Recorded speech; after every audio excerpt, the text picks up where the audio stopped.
Wararkeena ciyaarahan caawa waxaa ka mid ah xiddiga khadka dhexe uga ciyaara kooxda Manchester United.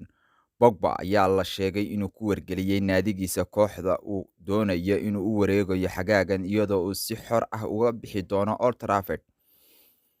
Pogba ayaana qandaraaska kula jiro Manchester United waxa uu ku eeg yahay dhammaadka xilli ciyaareedkan, waxaana loo badinayaa inuu ka tegi doono kadib 6 sannadood uu joogay Old Trafford.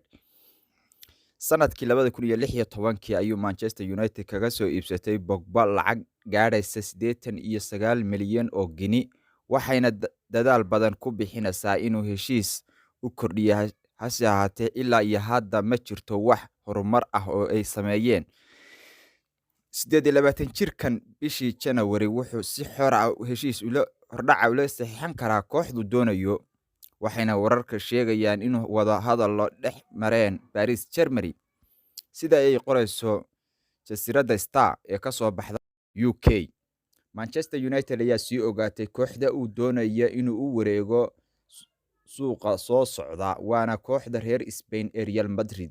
Inkastoo tababaraha Man United uu rajeynayo inuu ku qanciyo in laacibkan uu sii joogo kooxda xilli uu ku soo laabtay tababarka, ayaa waxaa warku sheegayaan inuu naadigiisa United la wadaagay go'aankiisa iyo kooxda uu doonayo inuu tago oo lagu sheegay Real Madrid.